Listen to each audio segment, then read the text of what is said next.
أشهد أن لا إله إلا الله وحده لا شريك له وأشهد أن محمدا عبده ورسوله أما بعد اللهم صل على محمد وعلى آل محمد كما صليت على إبراهيم وعلى آل إبراهيم إنك حميد مجيد اللهم بارك على محمد وعلى آل محمد كما باركت على إبراهيم وعلى آل إبراهيم إنك حميد مجيد.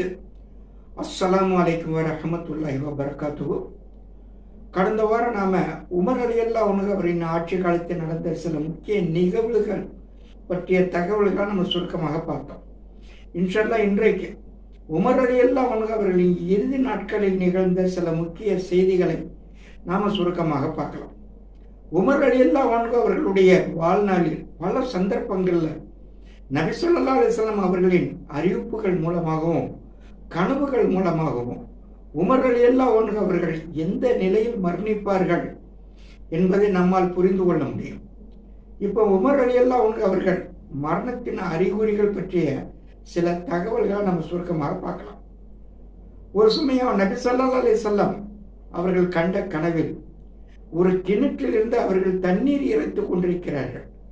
சிறிது நேரத்தில் அவர்கள் சற்று ஒதுங்கிவிட்டு அபூபக்கர் ரலியல்லாஹு அன்ஹு அவர்களை அழைத்து தண்ணீர் இறைக்குமாறு சொல்றாங்க. இப்போ அபூபக்கர் ரலியல்லாஹு அன்ஹு அவர்களால் 2 வாளி தண்ணீரை மட்டுமே இறைக்க முடிந்தது. அவர்கள் 3வது வாளி இறைக்க முடியாம ஒதுங்கிறாங்க. இப்போ உமர் ரலியல்லாஹு அன்ஹு அவர்கள் இறைக்க ஆரம்பிக்கிறாங்க. அவர்களால் 10 வாளி தண்ணீரை மட்டுமே இறைக்க முடிந்தது. இந்த கனவு நமக்கு உணர்த்துவது என்னவென்றால், நபி ஸல்லல்லாஹு அலைஹி வஸல்லம் அவர்களின் வஃபாத்திற்கு பிறகு அபூபக்கர் ரலியல்லாஹு அன்ஹு அவர்கள் 2 ஆண்டுகள் சில மாதங்கள் மட்டுமே ஆட்சியாளராக இருந்தார்கள். அவர்களின் வஃபாத்திற்கு பிறகு உமர் ரலியல்லாஹு அன்ஹு அவர்கள் 10 ஆண்டுகள் ஆட்சியாளராக இருப்பார் என்றும் அதன் பிறகு அவரும் மரணத்தை தழுவுவார் என்றும் நபி ஸல்லல்லாஹு அலைஹி வஸல்லம் அவர்களின் கனவு நமக்கு உணர்த்துவதாக மார்க்க அறிஞர்கள் கூறுகிறார்கள். அதுபோல அபூபக்கர் ரலியல்லாஹு அன்ஹு அவர்களுடைய ஆட்சி காலத்துல அவுஃப் இப்னு மாலிக் ரலியல்லாஹு அன்ஹு என்ற பிரபலியமான நபி தோழர் தான் கண்ட கனவின் விளக்கத்தை சொல்றார். ஒரு கட்டடத்தின் உறுதிக்கு அதன் தூண்கள் எந்த அளவுக்கு முக்கியமோ அந்த அளவு இஸ்லாத்தின் வலிமைக்கு உமர் ரலியல்லாஹு அன்ஹு அவர்களின் சேவை முக்கியத்துவம் வாய்ந்ததாக இருக்கும். அவர் ஆட்சியாளராக இருந்து ஷஹீத் என்ற அந்தஸ்தை பெற்று மரணத்தை தழுவுவார். இதுதான் நான் கண்ட கனவின் விளக்கம் என்று சொல்லி முடிக்கிறார். இந்த விளக்கத்தை கேட்டுக்கொண்டிருந்த உமர் ரலியல்லாஹு அன்ஹு அவர்கள் அந்த நபி தோழரை மேற்கொண்டு பேச வேண்டாம் என்று செய்கை காட்டிவிட்டு சொல்றாங்க, அபூபக்கர் நீண்ட ஆயுளுடன் இருக்கட்டும், ஆட்சி பொறுப்பு பற்றி இனிமேல் பேசாதீர்கள் என்று அவர்களிடம் சொல்றாங்க. அபூபக்கர் ரலியல்லாஹு அன்ஹு அவர்களின் வஃபாத்திற்கு பிறகு உமர் ரலியல்லாஹு அன்ஹு அவர்கள் ஆட்சி பொறுப்பேற்றிருந்த நிலையில உமர் ரலியல்லாஹு அன்ஹு அவர்கள் அந்த நபி தோழரை அழைத்து மறுபடியும் அந்த கனவின் விளக்கத்தை கேட்கிறாங்க. அதன் பிறகு அவர்கள் நினைக்கிறாங்க, மதினாவில் நான் இருந்து கொண்டிருக்கும் நிலையில் எப்படி ஷஹீத் என்ற அந்தஸ்து பெறுவேன் என்று தெரியவில்லையே அப்படின்னு நினைக்கிறாங்க. ஆனாலும் நபி ஸல்லல்லாஹு அலைஹி வஸல்லம் அவர்கள் என்னை பலமுறை ஷஹீத் அவர்களே என்று அழைத்திருக்கிறார்கள். அதனால நான் மதீனாவில் இருந்தாலும் ஷஹீத் என்ற தகுதியில் தான் என் மரணம் இருக்கும் என்பது மட்டும் உறுதியாகிவிட்டது அப்படின்னு அவர்கள் முடிவு செய்கிறாங்க.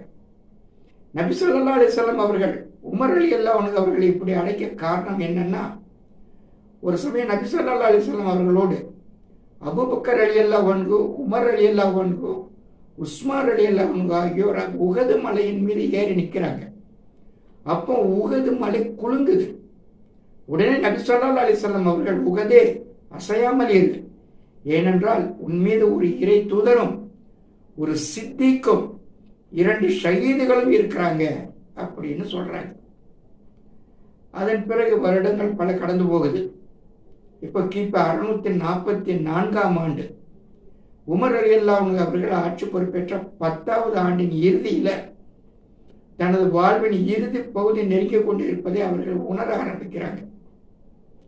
அந்த வருட ஹஜ்ஜை தன் மனைவிமார்களோடு நிறைவேற்றுறாங்க.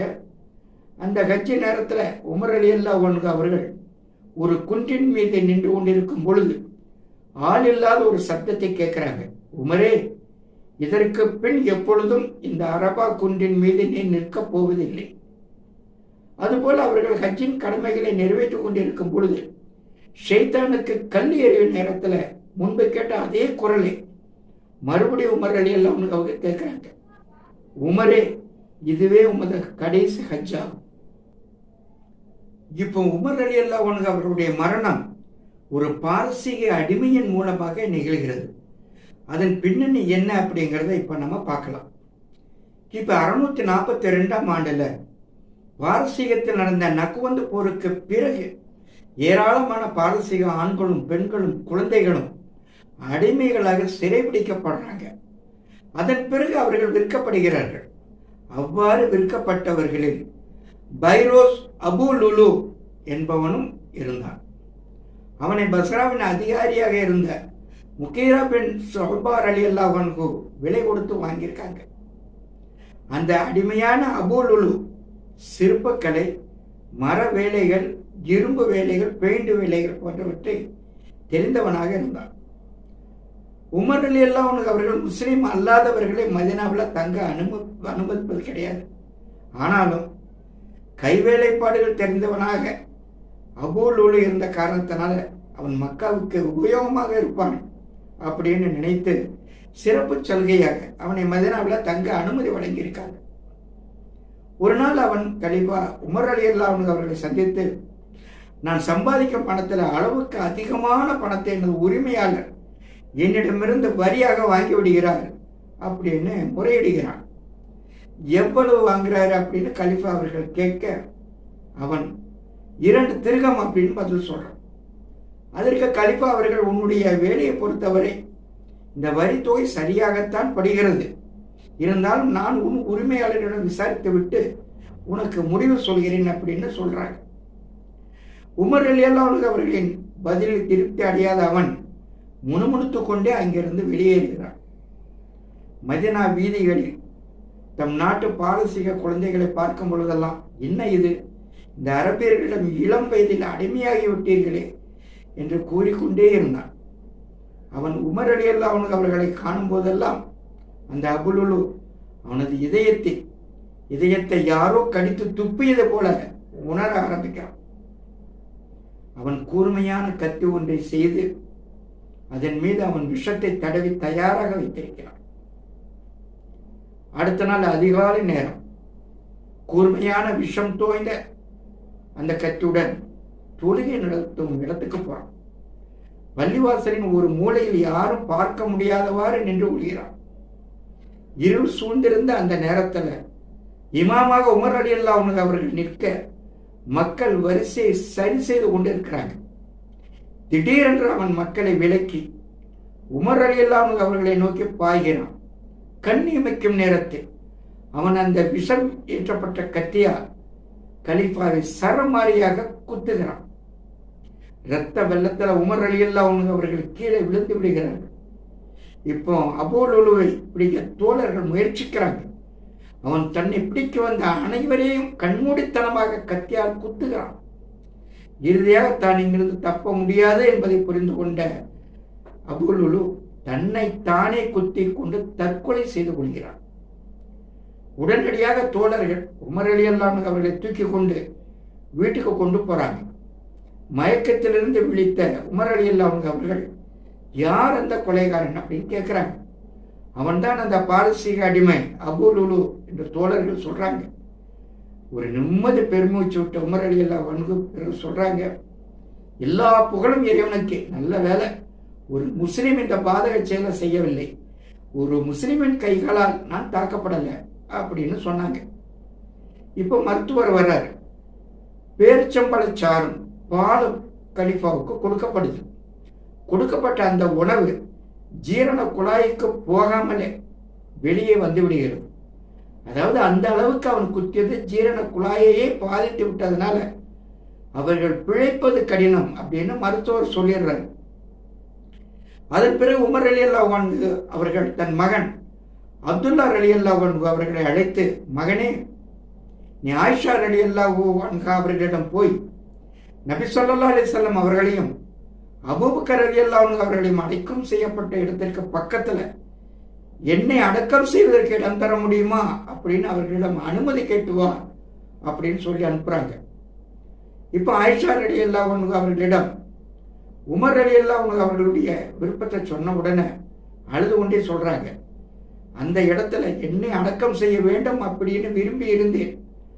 ஆனா உமர் ரலியல்லாஹு அன்ஹு அவர்கள் விருப்பத்திற்கு இணங்க நான் விட்டுக் கொடுக்கிறேன். அதனால அவர்களை அவர் உயிரினும் மேலாக நேசித்த அவரது தோழர்களுடனே அடக்கம் செய்யுங்கள் என்று கூறிவிட்டார். இப்ப ஆயிஷா ரலியல்லாஹு அன்ஹா அவர்களின் அனுமதி கிடைத்தவுடன் உமர் ரலியல்லாஹு அன்ஹு அவர்கள், இறைவா அவருக்கு, அதாவது ஆயிஷா ரலியல்லாஹு அன்ஹா அவர்களுக்கு நற்கூலி வழங்குவாயாக என்று பிரார்த்தனை செய்துவிட்டு மீண்டும் தன் மகனை அழைத்து சொல்றாங்க. அவர்கள், அதாவது ஆயிஷா ரலியல்லாஹு அன்ஹா அவர்கள் கொடுத்த அனுமதி, நான் கலீஃபாவாக இருப்பதால் கூட இருக்கலாம், அதனால என் உயிர் கைப்பற்றப்பட்டு என்னை சுமந்து செல்லும் பொழுது ஆயிஷா ரலியல்லாஹு அன்ஹா அவர்களிடம் மறுபடியும் என் தந்தை உங்களிடம் அனுமதி கேட்க சொன்னார்கள் என்று கூறு. அப்பொழுதும் அவர்கள் அனுமதி தந்தால் என்னை அங்கே அடக்கம் செய்யுங்கள், இல்லை என்றால் முஸ்லிம்களின் பொது மையவாடியில் என்னை அடக்கம் செய்து விடுங்கள் அப்படின்னு தன் மகனிடம் கலீஃபாவுக்கு சொல்றாங்க. இப்ப மரணப்படுக்கையில் இருக்கும் உமர் ரலியல்லாஹு அன்ஹு அவர்களிடம் தோழர்கள், உங்களுக்கு பின் யாரை கலீஃபாவாக நியமிக்க ஆசைப்படுகிறீர்கள் அப்படின்னு கேட்கிறாங்க. அதுக்கு கலீஃபா சொல்றாங்க, நான் யாரை சொல்வது? அபூ உபைதா ரலியல்லாஹு அன்ஹு அவர்கள் உயிருடன் இருந்திருந்தால் அவரையே நான் நியமித்திருப்பேன். காரணம், நம்பிக்கையாளர்களின் பாதுகாவலர் என்று நபி ஸல்லல்லாஹு அலைஹி வஸல்லம் அவர்கள் அவரை பற்றி கூறியிருக்கிறார்கள்.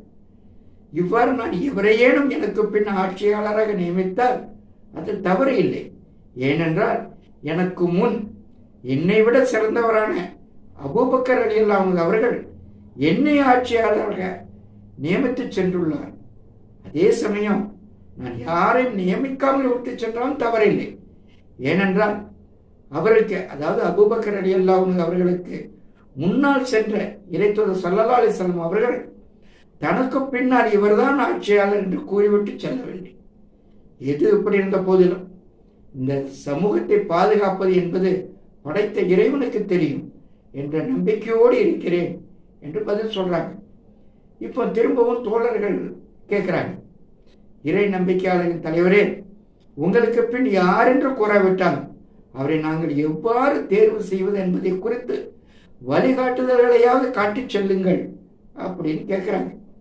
அதற்கு உமர் ரலியல்லாஹு அன்ஹு அவர்கள், அப்படி என்றால் அலி, உஸ்மான், அப்துல் ரஹ்மான் இப்னு அவுஃப், சஅத் இப்னு அபி வக்காஸ், ஜுபைர் இப்னு அவ்வாம், அபூ தல்ஹா ஆகியோர் கொண்ட குழுவை அமையுங்கள். இவர்கள் அனைவரும் நபி ஸல்லல்லாஹு அலைஹி வஸல்லம் அவர்களின் உற்ற தோழர்களாகவும் அவர்கள் வாழ்ந்து கொண்டிருந்த காலங்களில் சொர்க்கத்திற்கு நற்செய்தி கூறப்பட்டவர்களாகவும் இருக்கிறார்கள். அதனால் இவர்களுள் ஒருவரை நீங்கள் உங்களது ஆட்சியாளராக தேர்வு செய்து கொள்ளுங்கள் அப்படின்னு சொல்றாங்க.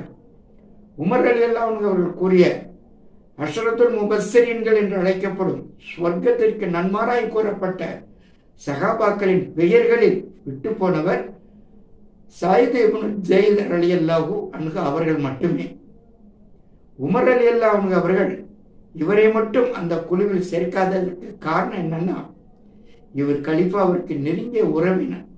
அதாவது இவர்தான் உமர் ரலியல்லாஹு அன்ஹு அவர்களின் சகோதரியின் கணவர். உமர் ரலியல்லாஹு அன்ஹு அவர்கள் இஸ்லாத்தை ஏற்பதற்கு காரணமாக இருந்தவரும் இவர்தான். உமர் ரலியல்லாஹு அன்ஹு அவர்கள் தன்னுடைய ஆட்சி காலத்தில் எந்த சந்தர்ப்பத்திலும் தம்முடைய வாரிசுகளுக்கோ அல்லது தம்முடைய உறவினர்களுக்கோ எந்த பதவியும் வழங்கியது இல்லை என்பதையும் நாம் கருத்தில் கொள்ள வேண்டும். இந்த நிகழ்ச்சி நடந்த மறுநாள் பகல் நேரம் அந்த குழு உறுப்பினர்களை உமர் ரலியல்லாஹு அன்ஹு அவர்கள் அழைத்து, உங்களுள் ஆலோசனை செய்து ஒருவரை கலீஃபாவாக தேர்ந்தெடுத்துக் கொள்ளுங்கள் அப்படின்னு சொல்றாங்க. இப்போ ஆலோசனை குழு அமருது. அந்த உறுப்பினர்களில் அபூ தல்ஹா ரலியல்லாஹு அன்ஹு அவர்கள் மட்டும் ஊர்ல இல்லை. அதனால் மற்றவர்கள் ஆலோசிக்கிறாங்க. ஆனால் கருத்து வேறுபாடுகள் அவர்களுக்குள் தலை தூக்க ஆரம்பிக்கிறது. நிலைமை விபரீதமாகி கொண்டு வருவதை அறிந்த அப்துல் ரஹ்மான் இப்னு அவுஃப் ரலியல்லாஹு அன்ஹு அவங்க, அமீருல் மோமினின் அவர்கள் இன்னும் நம்மை விட்டு செல்லவில்லை, அடுத்தது யார் என்பது குறித்து உங்களுக்குள் வாக்குவாதம் செய்ய ஆரம்பித்து விட்டீர்களே அப்படின்னு கவலையோடு சொல்றாங்க. நிலைமை விபரீதமாகி கொண்டு வருவதே உமர் ரலியல்லாஹு அன்ஹு அவர்கள் கவனத்துக்கு கொண்டு வரப்படுது. இப்போ உமர் ரலியல்லாஹு அன்ஹு அவர்கள் அந்த ஆலோசனை குழுவிடம், இப்பொழுது உங்களுக்குள் கருத்து வேறுபாடு தோன்ற ஆரம்பிப்பது நல்லதல்ல, அதனால இந்த பிரச்சனையை இப்போது விட்டுருங்க. நான் இறந்த பின் 3 நாட்களுக்குள் இந்த பிரச்சனைக்கு முடிவு எடுத்து விடுங்கள். 4வது நாள் தேர்ந்தெடுக்கப்பட்ட கலீஃபா தமது பொறுப்பை ஏற்றுக்கொள்ளட்டும். அவர் உங்களுக்குள் ஒருவராக இருக்க வேண்டும். அப்துல்லா இப்னு உமர் ரலியல்லாஹு அன்ஹு அவர்கள் உங்களது குழுவில் ஒருவராகவும் நடுநிலை உள்ளவராகவும் இருப்பார். ஆனால் அவரை தேர்ந்தெடுக்கவோ அல்லது அவர் மற்றவரை தேர்ந்தெடுக்கவோ உரிமை கிடையாது. உங்களை ஒருங்கிணைக்கும் பணியை மட்டுமே அவர் செய்வார். வேறு எந்த உரிமையும் அவருக்கு கிடையாது. வெளியூர் சென்றிருக்கும் அபூ தல்ஹா ரலியல்லாஹு அன்ஹு அவர்கள் திரும்பிவிட்டால் அவரும் உங்களுடன் இணைந்து கொள்ளட்டும். 3 நாட்களுக்குள் அவர் வர தவறும் பட்சத்தில் ஏனைய உறுப்பினர்களின் முடிவே இறுதியானதாக இருக்கட்டும் அப்படின்னு சொல்லிவிட்டு, தமக்கு பின் ஆட்சி பொறுப்பிற்கு வரக்கூடியவர் எவ்வாறு செயல்பட வேண்டும் அப்படின்னு உபதேசம் செய்கிறார். இப்பொழுது உமர் ரலியல்லாஹு அன்ஹு அவர்களுக்கு இறுதி நேரம் நெருங்குது. அந்த நேரத்தில் அவர்களுடைய மகன் இப்னு உமர் ரலியல்லாஹு அன்ஹு அவர்கள், அதாவது அப்துல்லா இப்னு உமர் அவர்கள் தனக்கும் உபதேசம் செய்யுமாறு கேட்கிறாங்க. அவ்வாறு அவர்கள் உபதேசமும் செய்கிறாங்க. அதன் பின் உமர் ரலியல்லாஹு அன்ஹு அவர்கள் தன் முகத்தை கிபிலாவை நோக்கி திருப்புறாங்க. இந்த நிலையிலேயே சிரித்த முகத்துடன் இந்த உலக வாழ்விலிருந்து விடுதலை பெற்றார்கள். இன்னா லில்லாஹி வ இன்னா இலைஹி ராஜிஊன். கலீஃபா உமர் ரலியல்லாஹு அன்ஹு அவர்கள் இறக்கும்போது அவர்களுக்கு வயது 63. உமர் ரலியல்லாஹு அன்ஹு அவர்களின் விருப்பப்படியே அவர்களது உடல் நபி ஸல்லல்லாஹு அலைஹி வஸல்லம், அபூபக்கர் ரலியல்லாஹு அன்ஹு ஆகிய இருவரின் மன்னரைக்கு அருகில் நல்லடக்கம் செய்யப்பட்டது. ஆயிஷா ரலியல்லாஹு அன்ஹா அவர்கள் உமர் ரலியல்லாஹு அன்ஹு அவர்கள் மரணத்திற்கு பிறகு இப்படி சொல்றாங்க, ஒரு நாள் 3 நிலவுகள் என் அறைக்குள் விழுவதை நான் கனவில் கண்டேன். இதன் விளக்கத்தை என் தந்தை அபூபக்கர் ரலியல்லாஹு அன்ஹு அவரிடம் கேட்டேன். அதற்கு அவர்கள், ஆயிஷாவே, நீ கண்ட கனவு உண்மையாக இருந்தால் பூமியில் உள்ளவர்களில் சிறந்த 3 உன் வீட்டில் அடக்கம் செய்யப்படுவார்கள் அப்படின்னு விளக்கம் சொன்னாங்க. அல்லாஹ்வின் தூதர் ஸல்லல்லாஹு அலைஹி வஸல்லம் அவர்கள் வஃபாத்தாகி என் வீட்டில் அடக்கம் செய்யப்பட்ட போது என் தந்தை, ஆயிஷாவே, நீ கண்ட நிலவுகளில் முதல் நிலவு இவர்கள்தான் அப்படின்னு சொன்னாங்க. அதன் பிறகு என் வீட்டில்தான் அபூபக்கர் ரலியல்லாஹு அன்ஹு அவர்களும் உமர் ரலியல்லாஹு அன்ஹு அவர்களும் அடக்கம் செய்யப்பட்டார்கள் அப்படின்னு ஆயிஷா ரலியல்லாஹு அன்ஹா அவங்க சொன்னாங்க. அமீருல் மோமினின் என்று கண்ணியமாக அழைக்கப்படும் உமர் ரலியல்லாஹு அன்ஹு அவர்களின் இந்த வரலாற்று தகவல்கள் நமக்கு நல்லதொரு படிப்பனையாக அமைய வேண்டும். அல்ஹம்துலில்லாஹ். இதுவரை கலீஃபா உமர் ரலியல்லாஹு அன்ஹு அவர்களின் ஆட்சி கால வரலாறுகளை பற்றி நாம தெரிந்து கொண்டோம். அடுத்த வாரம் உமர் ரலியல்லாஹு அன்ஹு அவர்களின் வாழ்க்கை குறிப்புகளே சிலவற்றை இன்ஷா அல்லாஹ் நாம் மிக சுருக்கமாக பார்க்கலாம். இப்போ நாம எதை கேட்டோமோ அதை புரிந்து கொண்டு அதை நினைவில் வைத்துக் கொள்ளும் சக்தியை வல்ல ரஹ்மான் நமக்கு தந்தருள் புரிவானாக. அஸ்ஸலாமு அலைக்கும் வரஹ்மத்துல்லாஹி வபரகாத்துஹு.